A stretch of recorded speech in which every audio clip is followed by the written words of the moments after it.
irmãs? Oraram bastante, né?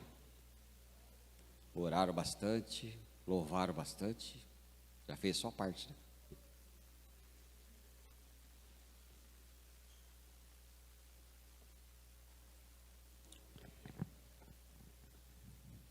Quero ler com vocês, irmãos e irmãs. Vamos ler Mateus capítulo 6, verso 19 até o 24.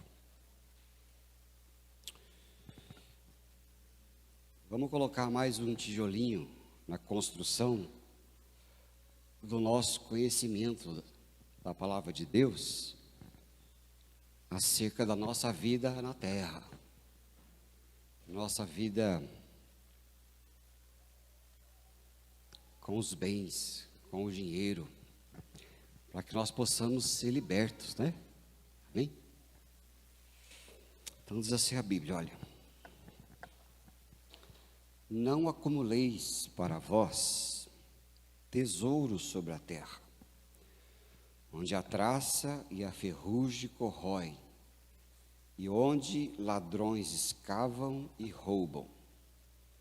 Mas ajuntai para vós outros tesouros no céu, onde traça nem ferrugem corrói, e onde ladrões não escavam nem roubam, porque onde está o teu tesouro, aí estará também o teu coração. São os olhos a lâmpada do corpo. Se os teus olhos forem bons, todo o teu corpo será luminoso. Se, porém, os teus olhos forem maus, todo o teu corpo estará em trevas. Portanto, caso a luz que há em ti sejam trevas, que grandes trevas serão. Ninguém pode servir a dois senhores, porque ou há de aborrecer-se de um, ou amar o outro, ou se devotará a um e desprezará o outro. Não podeis servir a Deus e às riquezas.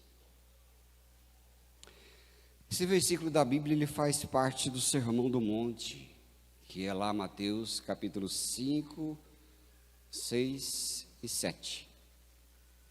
O Sermão do Monte, todos nós deveríamos ler de tempos em tempos, porque ali está todo o conhecimento de Jesus e que ele queria passar para nós. E ali está o miolo do seu ensino. Ali Jesus fala sobre a justiça, a espiritualidade, a vida no reino de Deus, e vai assim por diante.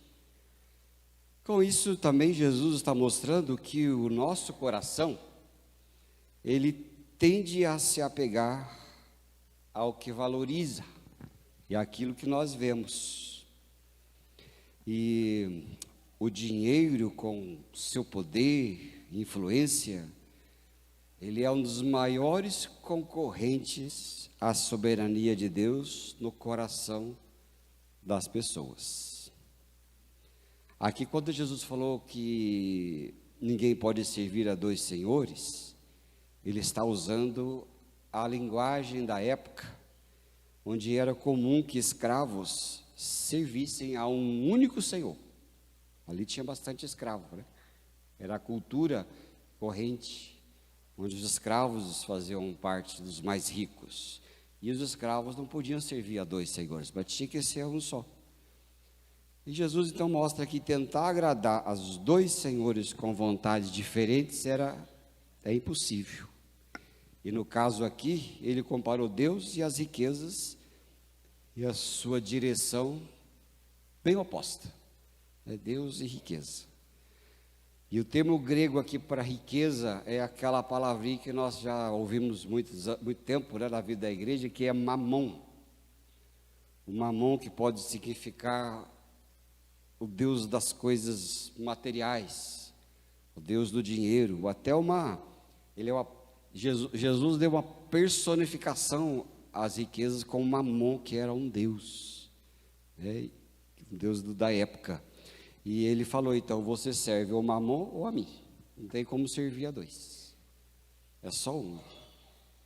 E esse versículo que nós lemos, esse conjuntinho de versículos que nós lemos, ele mostra, ele confronta diretamente quem é o verdadeiro Senhor da nossa vida. Jesus não disse que é difícil servir a dois senhores, ele disse que é impossível servir os dois senhores. E a gente vê como que ele compete com a gente, né? Onde o dinheiro chega, ele causa efeito. Onde o dinheiro chega, ele é uma coisa. Qual é o fascínio das pessoas em relação ao dinheiro? Esses dias a pastora foi lá no recanto lá para a gente arrumar umas coisinhas lá para o jantar dos casais. Eu falei: você vai de carro, eu vou de bike. Estou querendo dar um pé na morte. Eu fui de bike, tranquilo. E numa daquelas, tem duas subidas lá bem boas, né? Quem pedala daqui lá? Pedala? Ó, que coisa. O que mais? Aí, ó, ali. Tem duas subidinhas brabas ali. Se você vai só de carro, você não percebe, porque carro é carro, né? Hein, Frank? Duas subidinhas boas. Numa das subidinhas boa, aquela que você olha só para o chão, porque se você olhar para frente, você não vai? Não dá coragem? Olhando para o chão, eu vi uma moeda, R$1. Olha que coisa interessante. Fiquei R$1 mais rico. Parei, peguei aquele real. É porque dinheiro é assim, né? Eu primeiro passei o pé, falei que não era pegadinha. Já viu aqueles calçadas que tem na cidade grande, que tem as moedas agarradas no chão, eles colam, o bestão ir lá e ficar tentando tirar. Aí eu passei o pé, saiu, falei, opa. Aí catei a moedinha assim, olhei para o lado, não tinha ninguém, né? Só tinha os passarinhos. Aí coloquei, guardei, continuei pedalando, mas daí veio na minha mente: será que não tem uma maleta de dinheiro jogada assim no canto? Aí eu fiquei viajando. Nossa, se eu achasse uma maleta de dinheiro, o que você faria que você achasse uma maleta de dinheiro? Agora eu peguei 6, né? O que você faria se você achasse uma maleta de dinheiro? Hã? Devolve? Tá certo. Ó, tá vendo? É isso que tem que fazer. Mas se eu tivesse que devolver, o dinheiro é uma ordem de compra à vista e ao portador. Achado, não é? Vai por aí não, tá? Vai por aí não, que é coisa do demônio. É o demônio. Quando você ouvir essas coisas da sua cabeça, é o demônio. Aí tá bom. Aí eu fiquei variando, né? Fiquei pensando assim, falei, nossa, que se eu achasse uma maleta de dinheiro. Bom, o que eu quero dizer é que onde o dinheiro chega, tem efeito. Que coisa, né? Onde chega, tem um efeito. Na maioria das vezes, negativo. O negócio, ele foi feito uma coisa, literalmente, do diabo.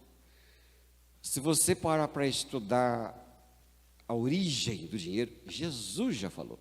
Depois você procura na Bíblia, que Jesus falou que todo dinheiro ele tem uma origem iníqua, desde o seu começo.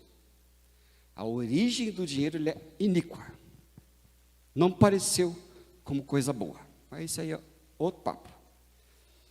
Mas ele entra, ele causa. E Jesus está falando assim: olha, quando vocês servem a Mamon, a vida de vocês vai virar um caos.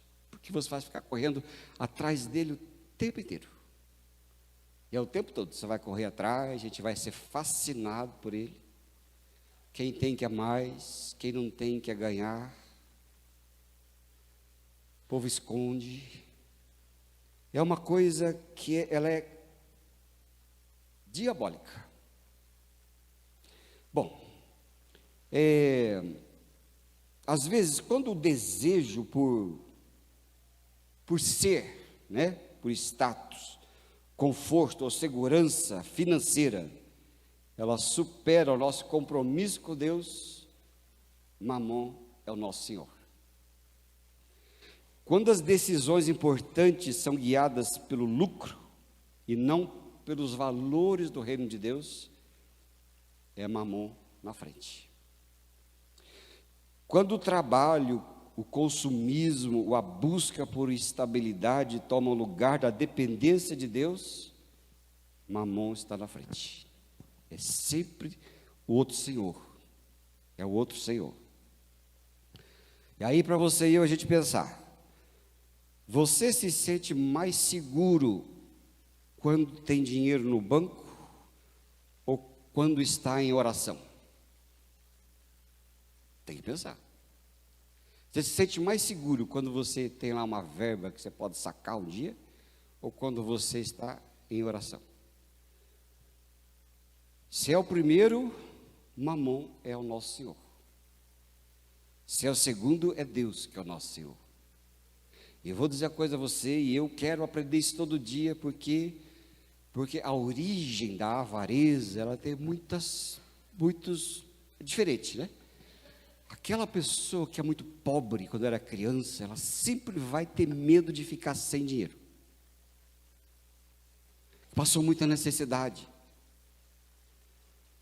Eu passei muita necessidade lá quando eu era criança. A gente vivia de caminhão de mudança para baixo e para cima. Lá em Londrina, Zona Sul, Zona Norte, Zona Leste, casa... minha mãe dizia que quando o caminhão de mudança passava na frente, o guarda-roupa já desmontava. O guarda-roupa já ficava no chão.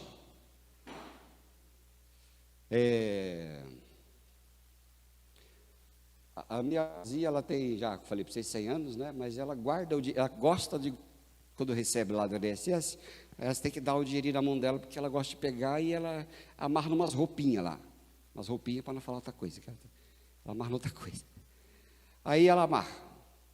E aquela coisa de guardar, né? Assim, guardar, juntar, né? Aí um dia, a gente conversando lá em casa, disse assim, viu, por que será que tem esse sentimento, né? Aí a minha cunhada falou assim, necessidade, Fábio.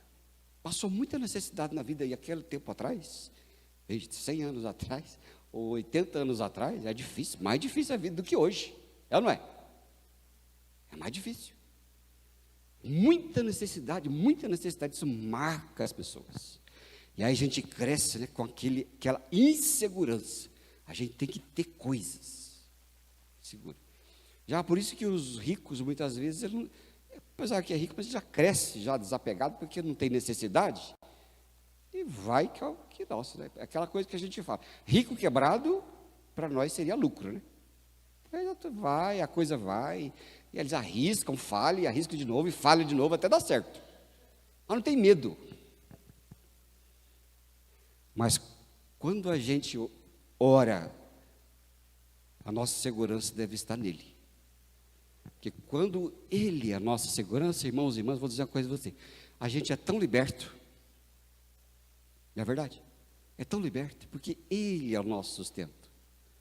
Que riqueza é ele, o dono, o Senhor dos senhores, o Rei do universo, aquele que tem tudo sob controle, e a gente fica aí catando, com medo de perder essas merrecas que a gente tem, não é? Essas coisas poucas. E quando a gente desenvolver a nossa vida, que é Ele, quando você ora, você se levanta enriquecido, você será um homem liberto, uma mulher liberta. Amém? Qual é a minha necessidade? Não sei, é Deus que vai cuidar. Qual é o meu futuro? Meu futuro é loucura pensar no futuro. Esse dia eu comprei uma passagem de avião aqui para uma pessoa, para setembro, eu falei, meu Deus, é muita fé que vai estar viva, né? É muita fé que vai estar viva. Vai passar para setembro, meu Jesus, é a coisa. Então é o futuro, aquele medo escravizante. Bom, 1 João capítulo 3, verso 17. Veja assim, olha, quem tiver bens do mundo e vendo o irmão necessitado, cerrar-lhe o coração, fechar o coração, como estará nele o amor de Deus? A contribuição verdadeira, ela é um sinal grande de conversão. A idolatria das riquezas, ela é uma das mais fortes e sutis do nosso tempo. Muitas pessoas vivem oprimidas pela tirania do dinheiro, que é um senhor cruel, chamado Mamon. O convertido, porém, é alguém que reconhece que as riquezas são instrumentos e não são deuses para direcionar a nossa vida. E a conversão a Jesus Cristo implica uma mudança de valor. O que antes era central como o dinheiro e as posses, agora cede lugar ao serviço e à generosidade. Ela muda de lugar. Sem Cristo, o dinheiro é o centro. Tudo que você faz, você gira em torno dele. Com Cristo, a cruz é o centro. Tudo passa a ser em volta, para servir ao Senhor dos senhores. E isso muda muito. Aqui o apóstolo João, ele pergunta, ali no texto que nós lemos, 1 João 3,17, e ele fala: como pode alguém ver a necessidade de fora e não fazer nada? Aí, quando a fé, ela alcança o bolso, sabemos que ela é verdadeira. Às vezes a gente vê o povo brincar, né? Não vai batizar alguém assim, tem que batizar, tem que molhar inteiro a pessoa, assim, molhar, né? De preferência que batizar de calça, para o bolso entrar. É, não é? Põe o bolso aí dentro d'água, porque às vezes você levanta, glória a Deus, mas aqui tem aquele escorpião aqui que não põe na mão de dentro para nada. É escravo. Qualquer coisinha que acontecer na finança dessa criatura, ela vai ficar desesperada. Vai beijar o cachorro, chutar a mulher, vai ir mal-humorado, a vida vai acabar, não sabe o que vai fazer mais da vida, e vai ficar um caos. Mas quando entra inteiro, aí a conversão, ela se mostra. Tem um sujeito, Hugh Martin, ele disse assim, olha, com sabedoria: se a religião de uma pessoa não afeta a maneira como ela usa o dinheiro, a religião desta pessoa é vã. Quando a fé vem, todas as áreas da nossa vida ela é convertida, inclusive a destinação do nosso dinheiro. Se antes eu acumulava, agora eu distribuo, que quanto mais eu distribuo, mais vem. Essa é a matemática de Deus. Matemática do mundo é: quanto mais eu junto, mais tenho. Essa é a matemática do inferno, do avarento. Mas a matemática do céu é distribuo, porque quanto mais distribuo, mais vem. Sabia? Às vezes eu disse no passado assim, ó, aquele que pensa que se tivesse mais dinheiro, daria mais, está completamente enganado. Porque quem não distribui com pouco, jamais distribuirá quando tiver muito. Porque é princípio. E é bom ficar perto de gente generosa. Amém? Você gosta? Generosa. Eu aprendi muito lá na igreja de Curitiba. Porque eu cheguei lá avarento. Aí, com o tempo, algumas senhoras da igreja começaram a mudar a minha vida com a generosidade. Tá bom lá embaixo, hein? Oi? Fecha a porta ali para nós, senão o povo vai começar a dançar aqui. Aí, como eram generosas, né? Ela dava para as meninas, dava para mim, dava para a esposa, em momentos específicos. Eu ficava assim, admirado de ver generosidade. E aquela generosidade começou a me afetar também.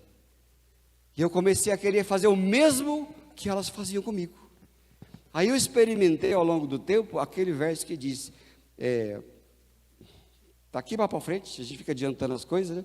Mas é aquela coisa que diz: mais bem-aventurado é aquele que dá do que aquele que recebe. De Atos capítulo 20, verso 35. Comecei a gostar de fazer. Porque generosidade, ele gera generosidade. Amém, querido? Não é? E a Bíblia aqui nos ensina que quando alguém se converte verdadeiramente, até a sua relação com os bens materiais, elas mudam. E não há conversão verdadeira que não desemboque numa contribuição verdadeira. O convertido não contribui por obrigação, mas por prazer, como parte da sua nova natureza em Cristo. Aquele que se converte, ele sabe que não pode reter. Tem uma frase que eu nunca consegui decorar direito, mas é mais ou menos assim. Não é bobo aquele que dá o que não consegue reter. E não é tolo aquele que retém aquilo que ninguém consegue tirar. Pegou? Não pegou? A Valéria não pegou, então um monte de gente não pegou também. Então, não é tolo aquele que dá, aquele que não consegue reter. Eu não posso reter dinheiro, não posso reter coisas, não posso reter um monte de coisas. E não é bobo aquele que retém aquilo que ninguém pode tirar. O que é que ninguém pode tirar de nós? Fala, filho. O que ninguém pode tirar de nós? Cristo. Ninguém pode tirar Cristo de você, pode? Coisas tiram, Cristo ninguém tira. E tem gente que faz o contrário, que retém aquilo que os outros ficam de olho, por isso que não tem paz. O rico não tem paz. Eu gosto muito de ler Eclesiastes. Se você é um sujeito atribulado, isso é de nós. Isso aqui tá. Não brinque com dinheiro, não brinque. Você pensa que dinheiro não é assunto espiritual? Você pensa? Vou dizer uma coisa para você, a Bíblia fala 2.285 vezes sobre o dinheiro. E fala menos de 300 vezes sobre o reino dos céus. Sabia disso? Por quê? Porque o ser é agarrado. Ele é agarrado na terra. Garra na terra. O ser celestial, ele não garra na terra. É por isso que Jesus falou a diferença entre joio e trigo. Você sabe qual a diferença entre joio e trigo? Plantam trigo aqui perto? Depois da cana, só cana. Plantam trigo? O dia que tiver trigo por aí plantado, faz o teste. O joio parece muito com o trigo. Ele é idêntico. Parece igual. Você cata uma moita, puxa. O que sair é trigo. O que não quer sair é joio. O joio sempre está agarrado na terra. É sempre na terra. O joio é oco. O trigo tem semente. Por isso que todo aquele que é agarrado nessa terra, ele não é trigo, é joio. Porque o joio agarra nessa terra. E as pessoas são doentes por causa do mamão, porque afeta toda a sua vida, o jeito que é, o jeito que fala, o jeito que lida com as coisas, o jeito que pensa, o jeito que lida com o outro, tudo influencia tudo. Não pensem vocês que isso é coisa pouca, porque não é, ele é agarrado, e isso faz grande diferença.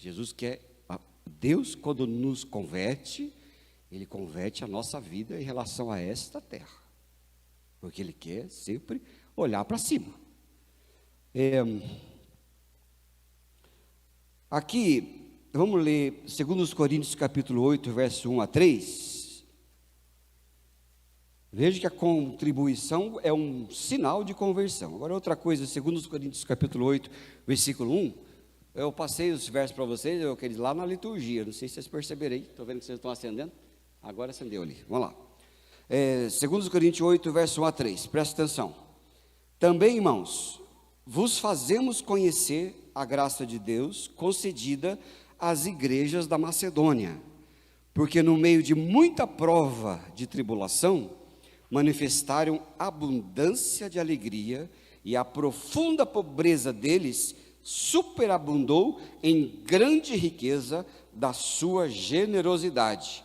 Porque eles, testemunho eu, na medida de suas posses, e mesmo acima delas, se mostraram voluntários. Presta atenção que a Bíblia sempre vai destacar aquele que é desprendido. A Bíblia nunca destaca aquele que é preso às posses. Nunca. Faz o estudo.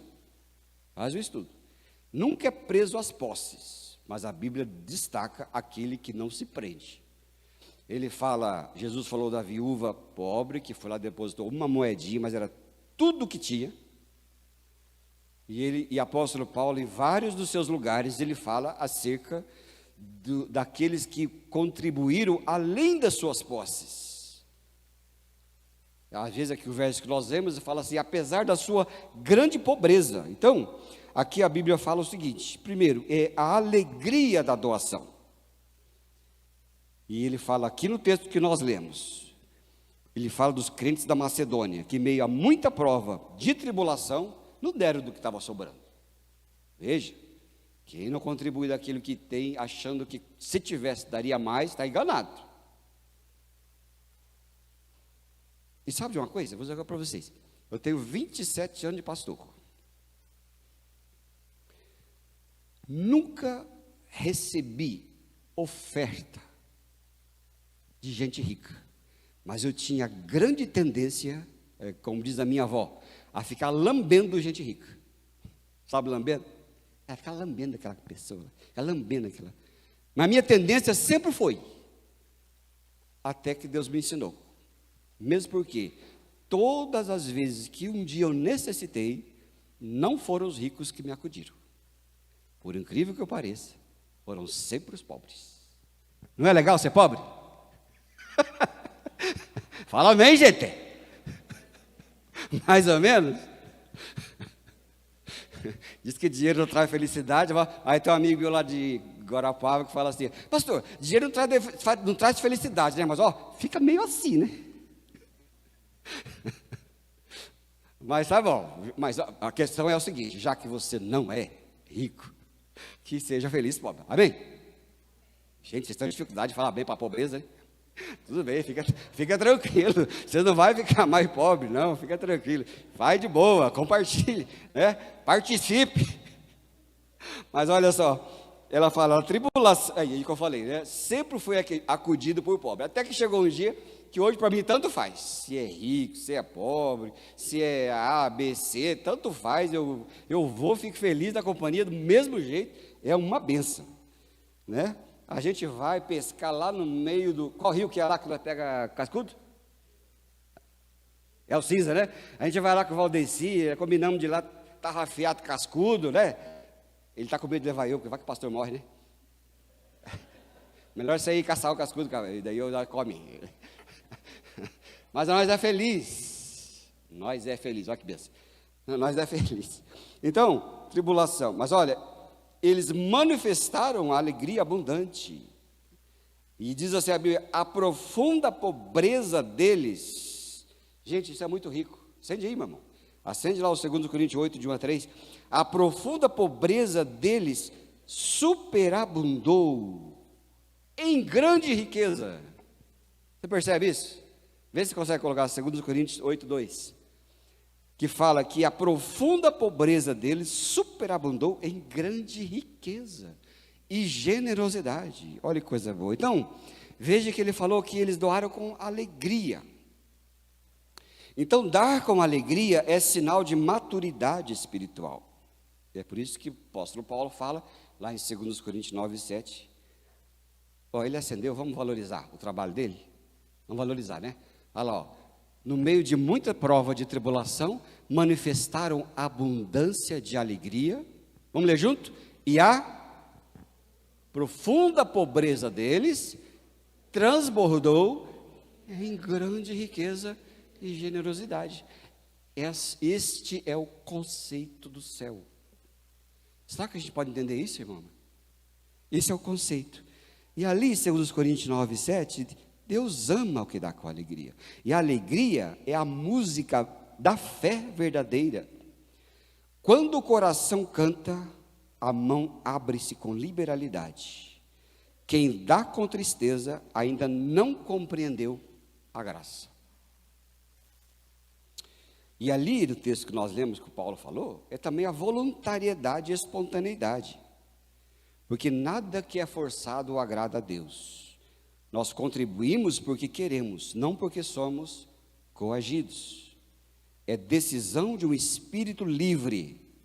E o apóstolo Paulo encoraja os coríntios, no verso 11: completai o já começado segundo o que vocês têm.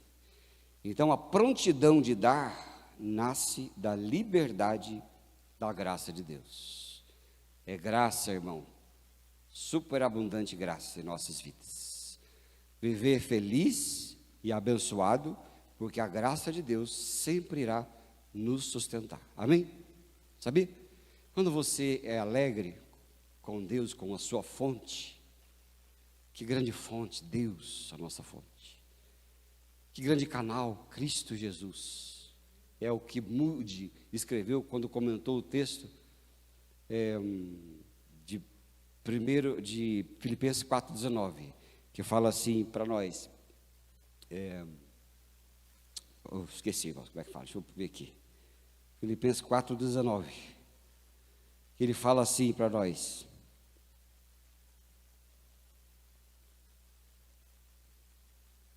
Aí. E o meu Deus, vamos ler junto? E o meu Deus, segundo a sua, há de suprir tudo aquilo de que vocês, quantos creem nisso, digam eu creio. Exercita isso, irmão. Exercita isso, você vai parar de tomar remédio. Exercita isso aí. Aí o Moody escreveu: que grande fonte. Quem é a fonte? Deus. Que grande recurso. Qual o recurso?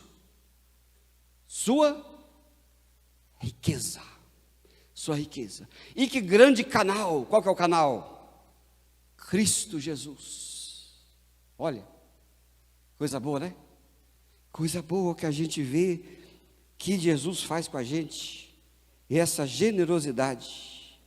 E ali a Bíblia fala que a contribuição não é medida pela quantidade, mas pela disposição. E aqueles crentes da Macedônia, mesmo em pobreza, transbordaram em riquezas da sua generosidade. E a liberalidade é a força que transforma relacionamentos, comunidades e as vidas. Você conhece alguma família quebrada por causa de dinheiro?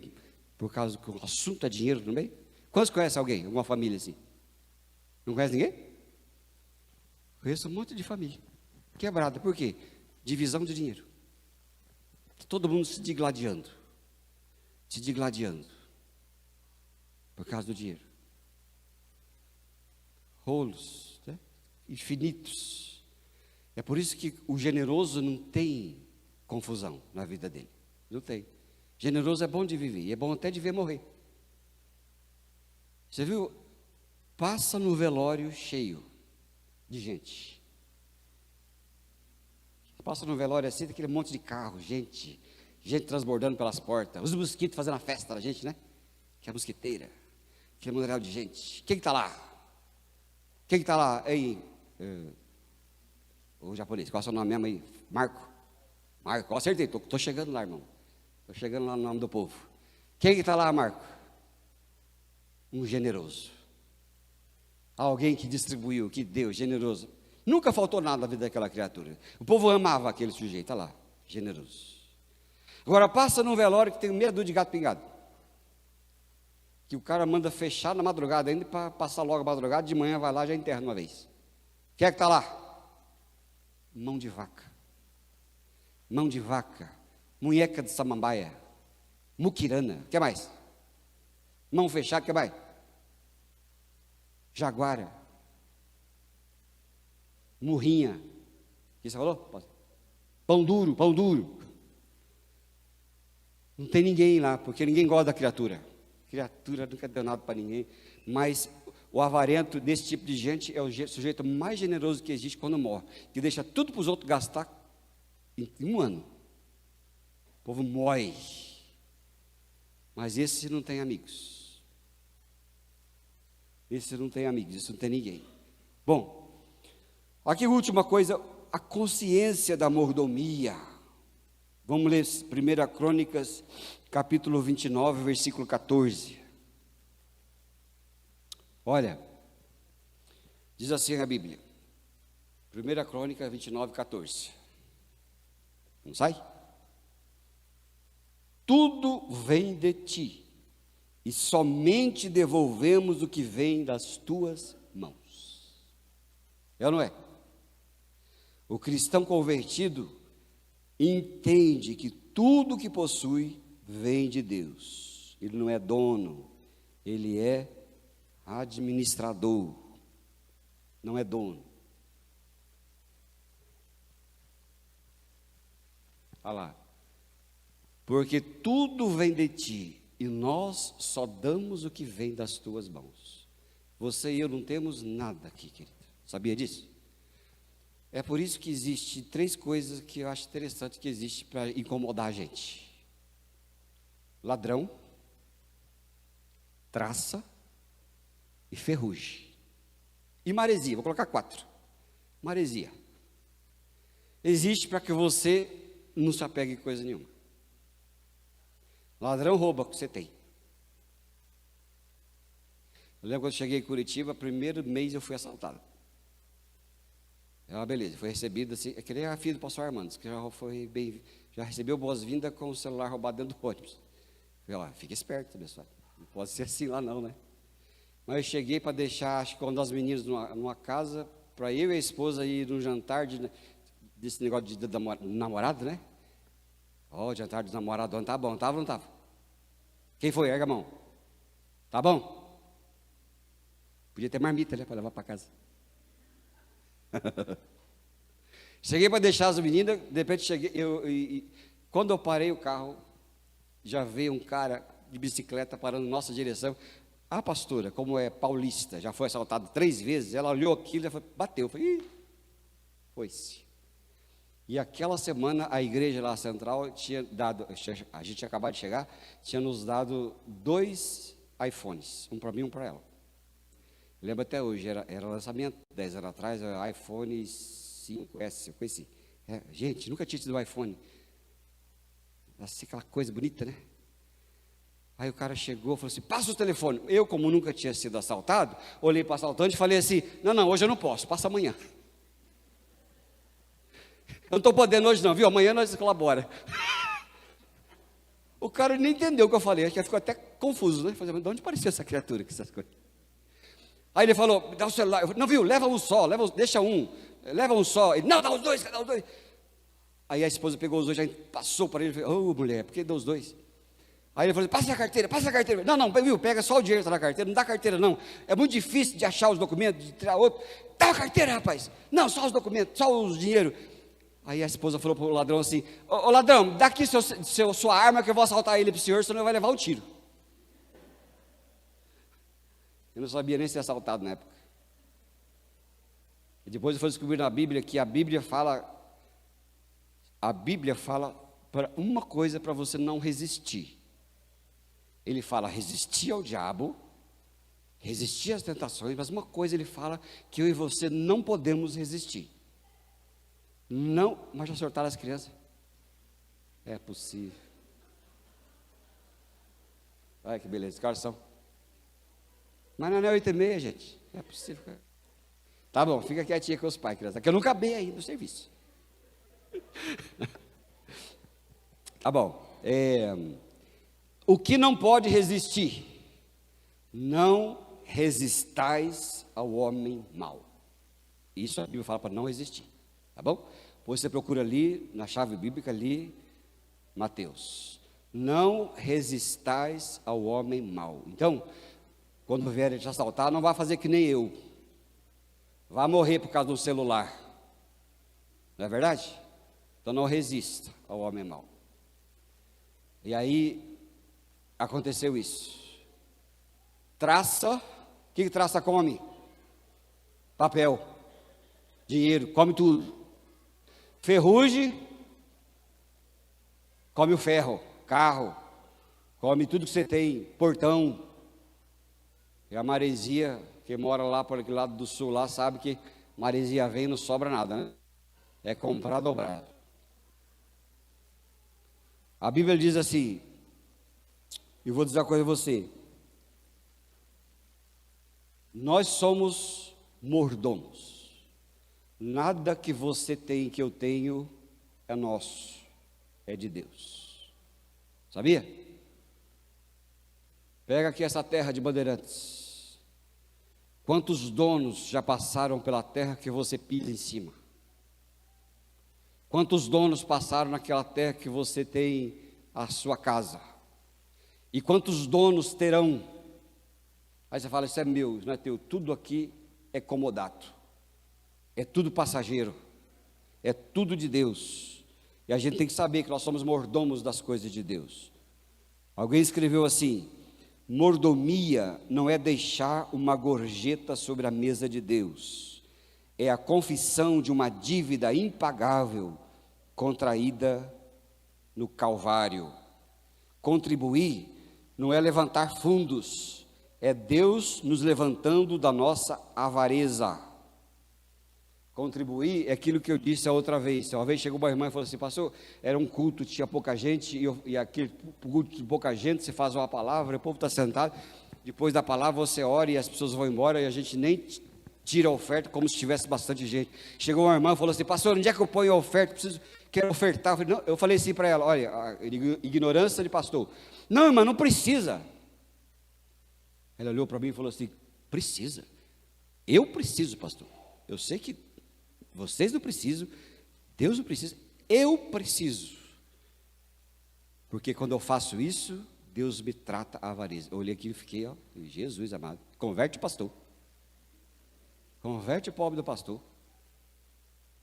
Por isso, quando você vier ofertar, dizimar ou semear na vida de alguém, não é porque a igreja precisa, claro. Nós precisamos tampar as goteiras, precisamos fazer banheiro novo, precisamos fazer um monte de coisa. Precisamos, mas não é Deus que precisa, é você e eu que precisamos desenvolver, ser tratados da nossa avareza. Porque é como músculo, se você não vai na academia, você não desenvolve os músculos, você fica atrofiado. Não precisa nem ser academia, do jeito que você faz lá na sua casa, até na cadeira dá, mas você fica atrofiado. Mas se você faz, é Deus que trata a sua avareza. E o que é a avareza? E presta atenção, que a Bíblia diz, numa lista de gente que não entra no céu, junto com a prostituição, junto com os mentirosos, junto com os assassinos, ele fala junto com os avarentos, ele coloca no meio a avareza. Os avarentos não herdarão o reino de Deus. Não herdarão o reino de Deus. E a gente precisa ser tratado da avareza. O que é a avareza? Desejo insano de ganhar, sem medida, e medo terrível de perder o que tem. Isso é a avareza. Os dois são maus. Isso é o avarento, que não dá para viver. Esse não entra. E a gente sofre quando sofre dessas coisas. A gente sofre quando é refém dessas coisas. Porque a gente não vive em paz. A gente vive mal. E a Bíblia, Jesus não nos converteu para isso. E o perigo não é possuir riqueza, mas em ser possuído por elas. A conversão, portanto, transforma essa relação. Não mais dono, mas servo. Não mais acumulador, mas distribuidor. Paulo nos lembra das palavras de Jesus. Agora, querido, só para a gente fechar aqui, a conversão autêntica se manifesta de muitas maneiras, mas uma das mais visíveis é na maneira como tratamos o dinheiro. A conversão da contribuição não é uma estratégia para arrecadar recursos, mas uma jornada espiritual de libertação do egoísmo, da avareza, do orgulho. É sinal de que nosso coração foi realmente transformado. Amém? Vou encerrar com essa historinha aqui, a gente vai orar, porque nós estamos indo na campanha. Presta atenção. Certa vez, um lavrador, presta atenção, certa vez um lavrador pobre colheu uma espiga de milho que brilhava como ouro. Ele sabia que aquela espiga era muito especial. Nunca tinha visto uma daquela no reino ali onde ele vivia. Então decidiu levá-la ao rei como um presente, pois acreditava que tudo o que possuía vinha das mãos de Deus. O rei ficou tão tocado com o gesto que ordenou que lhe dessem uma grande porção de terras férteis e animais para o cultivo. O conselheiro do rei, vendo isso, pensou: se o rei deu tudo isso por uma simples espiga, imagina o que me dará se eu levar algo mais valioso. Então levou ao rei um saco cheio de moedas de ouro. O rei olhou, agradeceu, despediu-se. O conselheiro indignado perguntou: por que o lavrador recebeu tanto e eu nada? O rei respondeu: ele deu de coração, você deu esperando receber. Ele me deu por gratidão, você me deu por interesse. O que ele plantou foi amor, o que você plantou foi ambição. Assim é a contribuição no reino de Deus. A alegria de dar sem esperar retorno é o maior sinal de uma alma verdadeiramente convertida. Que Deus trate a nossa vida, né, irmãos e irmãs? Trabalhe bastante, tenha suas coisas, mas sabe que é você que tem as coisas, não é as coisas que te têm. Deus é a fonte da nossa riqueza e do nosso sustento. Se a gente exercitar nisso, seremos libertos. Amém?